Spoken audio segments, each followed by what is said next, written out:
আসসালামু আলাইকুম রহমতুল্লাহি বারাকাতুহু। সঠিকভাবে নামাজ কিভাবে আদায় করতে হয় সে বিষয়েই আজকের এই ভিডিওর মধ্যে আলোচনা করা হবে। নামাজের মধ্যে আমরা প্রতিনিয়ত যে ভুলগুলো করে থাকি সে বিষয়টাও আজকের এই ভিডিওর মধ্যে তুলে ধরা হবে। তো সব মিলিয়ে আজকের ভিডিওটি অত্যন্ত গুরুত্বপূর্ণ হতে চলেছে। তো এই ভিডিওটি আপনারা না কেটে না টেনে শেষ পর্যন্ত দেখতে থাকেন। তো চলেন ভিডিওটি আমরা শুরু করি। মহানবী সাল্লাল্লাহু আলাইহি সাল্লাম হাদিস শরীফের মধ্যে জানিয়ে দিলেন, সল্লু কামা রাআইতুমুনি সল্লি, তোমরা নামাজ পড়ো ওইভাবে যেভাবে আমি নবী আমাকে তোমরা নামাজ পড়তে দেখেছো। অর্থাৎ নামাজ যদি রাসূলুল্লাহ তরিকা মতো না হয়, ওই নামাজ আল্লাহর দরবারে কোনো দিন কবুল হবে না। তাহলে সঠিকভাবে নামাজ আমরা কিভাবে আদায় করব, কিভাবে পড়ব? যখন নামাজ পড়ার ইচ্ছা করব, সর্বপ্রথমে নামাজের জায়নামাজখানা বিছিয়ে নিতে হবে। এই জায়নামাজের উপরে দাঁড়িয়ে একটি দোয়া পাঠ করতে হয়। এটি হলো জায়নামাজের দোয়া। ইন্নী ওয়াজ্জাহাতু ওয়াজহিয়া লিল্লাযী ফাতারাস সামাওয়াতি ওয়াল আরদ হানিফা ওয়া মা আনা মিনাল মুশরিকিন। এই দোয়াটি পাঠ করার পরে আমাদেরকে তাকবীর বলে তাহরিমা বাঁধতে হবে। আল্লাহ পাক রব্বুল আলামিন কোরআন মাজিদের মধ্যে জানালেন, অরাব্বাকা ফাকাব্বির, তোমরা তোমাদের প্রতিপালকের নামে তাকবীর বলো। সকল মুহাদ্দিসগণ ঐকমত পোষণ করেছেন যে এই তাকবীর দ্বারা উদ্দেশ্য হলো তাকবীরে তাহরিমা, অর্থাৎ তাহরিমা বাঁধা। প্রথমে তাকবীর বলতে হবে, তারপরে আমাদের কান বরাবর হাত তুলতে হবে। হাত যেন কেবলামুখী থাকে, হাত এরকম ভাবে যেন আমরা না তুলি, হাতটা এইভাবে কেবলামুখী থাকবে। তারপরে আমরা কানের লতি স্পর্শ করব। এরপরে আমাদের তাহরিমা বাঁধতে হবে। তাহরিমা বাঁধার সবচাইতে সঠিক নিয়ম হলো, হাতের এই যে তিনটে অঙ্গুলি আছে, তিনটে অঙ্গুলি আমরা হাতের এই পিঠের উপরে রাখবো। তারপর এই কেড়িয়া আঙুলটি আর বৃদ্ধা আঙুলটি এইভাবে ধরতে হবে। তারপরে নাভির নিচে হাত বাঁধতে হবে। এটাই হলো হানাফি মাযহাবের সঠিকভাবে তাহরিমা বাঁধার পরে আমাদেরকে সঠিকভাবে নামাজের মধ্যে দাঁড়াতে হবে। আল্লাহ পাক রব্বুল আলামিন কোরআন মাজিদের মধ্যে জানালেন, অকুমু লিল্লাহি কানিতিন, তোমরা একাগ্র চিত্তে আল্লাহ পাকের সামনে দণ্ডায়মান হও। অর্থাৎ নামাজে সঠিকভাবে দাঁড়ানোটাও মধ্যেও আমরা অনেক ভুল করে থাকি। নামাজে যখন আমরা দাঁড়াবো তখন আমাদের দুই পায়ের মধ্যখানে 4 আঙুল পরিমাণে ফাঁক রাখতে হবে। আবার এক বিলেতের যেন বেশি এই ফাঁকাটা না হয়ে যায়। এটাই হলো হানাফি মাযহাবের সঠিকভাবে দাঁড়ানোর নিয়ম। তো নামাজের 1 নম্বর ফরজ হলো তাহরিমা বাঁধা, 2 নম্বর ফরজ হলো কিয়াম করা। অর্থাৎ এরপরে যে কাজটা আমাদের করতে হবে তা হলো কেরাত পড়া। কেরাত পড়া হলো নামাজের 3 নম্বর ফরজ। এ সম্পর্কে মহান আল্লাহ পাক রব্বুল আলামিন তিনি জানালেন, ফাকরাউ মা তায়াসসারা মিনাল কোরআন, কোরআনের যে অংশ তোমাদের জন্য সহজ হয় তোমরা সেখান থেকে তেলাওয়াত করো। এই তেলাওয়াত শেষে এবার আমাদেরকে রুকু করতে হবে। রুকু করার সঠিক তরিকা বা সঠিক নিয়ম হলো যে পিঠটা সোজা রাখতে হবে, পিঠ আর মাথা যেন সোজা থাকে। পিঠের উপরে যদি কোনো পানি ভর্তি একটি পেয়ালা রাখা হয় তবে সেই পানিটা যেন গড়িয়ে না পড়ে যায়, এমন সোজাভাবে রাখতে হবে। অনেকে এই নামাজে রুকু করার সময় তার মাথাটা উঁচু থাকে, আবার পাছাটা উঁচু থাকে, এরকম করলে হবে না। পিঠ এবং মাথা উভয়টা যেন সমতল থাকে। তার উপরে যদি একটি পানির পেয়ালা রাখা হয়, এই পানির পেয়ালাটা যেন না পড়ে যায়। তো এরপরে কাজ হলো রুকু থেকে সোজা হয়ে দাঁড়ানো। রুকু থেকে মানুষ সোজা হয়ে না দাঁড়িয়েই নামাজের সেজদায় চলে যায়, এটা কিন্তু সম্পূর্ণ নিষেধ। রুকু থেকে সোজা হয়ে দাঁড়াতে হবে।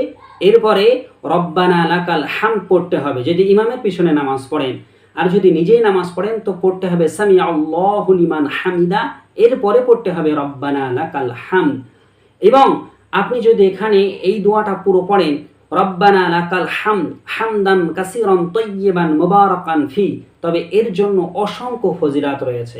হাদিস শরীফের মধ্যে বিশ্বনবী সাল্লাল্লাহু আলাইহি সাল্লাম জানালেন যে তিনি একদিন মসজিদে নববীর মধ্যে নামাজ পড়াচ্ছেন, কিন্তু সাহাবীদের মধ্যে হতে কোনো একজন ব্যক্তি তিনি রব্বানা লাকাল হামদ এতটুকু পড়ার পরেও আরো অতিরিক্ত অংশ পড়লেন, হামদাম কাসীরান তাইয়্যিবান মুবারাকান ফি। আল্লাহ নবী নামাজ শেষ করে বললেন, কোন ব্যক্তি এই অতিরিক্ত অংশটুকু পড়েছ? সকল সাহাবারা এত ভয় পেয়ে গেলেন যে আল্লাহ রসুল আমাদেরকে বকাবকি করে কিনা এটা পড়ার জন্য। তো এমন সময় এক ব্যক্তি ভয় পেয়ে তিনি আস্তে আস্তে হাতখানা উঁচু করলেন যে ইয়া রাসূলুল্লাহ, ইয়া হাবিবাল্লাহ, হুজুর এবার এই অতিরিক্ত তাসবিহটা আমি পাঠ করেছি। তো বিশ্বনবী সাল্লাল্লাহু আলাইহি সাল্লাম বললেন, আমি নামাজ পড়ানোর সময় দেখেছি আমার সম্মুখে ফারিস্তারা প্রতিযোগিতা করছে কে তোমার আমলনামায় বেশি অধিক নেকি লিখবে। এইটা পড়ার জন্য, এই অতিরিক্ত আল্লাহর প্রশংসা করার জন্য। তাহলে যদি সক্ষম হন আপনারা এই দোয়াটা সম্পূর্ণ করবেন। এই দোয়াটা পড়ার পরে আপনারা চলে যাবেন সেজদায়। সেজদা করার সঠিক তরিকা হলো, সঠিক নিয়ম হলো যে আপনারা পিঠটা সোজা রাখবেন। পিঠের উপরে যেন কোনো পানির পেয়ালা রাখলে পানিটা না পড়ে যায়, এবং এতটুকু উঁচু রাখবেন যে নিজের মানে বুকের নিচে দিয়ে, পাঁজরের নিচে দিয়ে যদি একদিনের সদ্যজাত একটি বকরির বাচ্চা চলাচল করে এমনটা পর্যন্ত ফাঁকা রাখতে হবে। যদি এই ফাঁকা না রাখেন তাহলে কিন্তু নামাজটা সহি শুদ্ধ হবে না। তো এইভাবে আমাদের নামাজ পড়তে হবে। নামাজের 4 নম্বর ফরজ হলো ওয়ারকাউ ওয়াসজুদ। 4 নম্বর ফরজ হলো রুকু করা, ওয়াসজুদ এবং সেজদা করা হলো 5 নম্বর ফরজ। আর নামাজের 6 নম্বর ফরজটি হলো শেষ বৈঠক করা, অর্থাৎ তাশাহুদ পাঠ করা।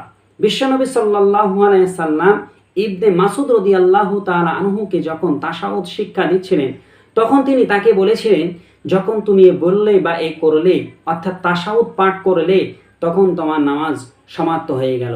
এরপরে ডান দিকে সালাম ফিরাতে হবে, তারপরে বাম দিকে সালাম ফিরাতে হবে। এইভাবে নামাজ পড়তে হবে।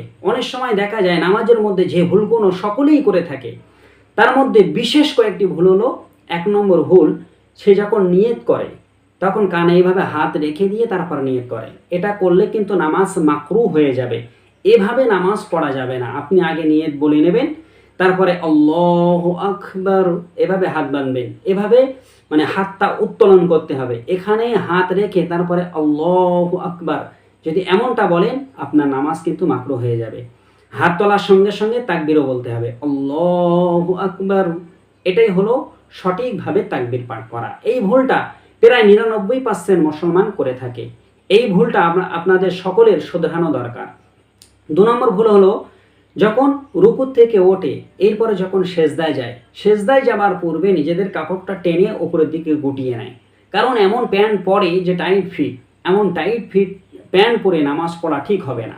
ঢিলা ঢিলা প্যান্ট পরতে হবে, লুঙ্গিল পরতে হবে, পায়জামা পরতে হবে, যে জিনিসটা ঢিলা হয় উপরের দিকে টেনে এভাবে নামাজ পড়া এটা কিন্তু অহংকারীদের লক্ষণ।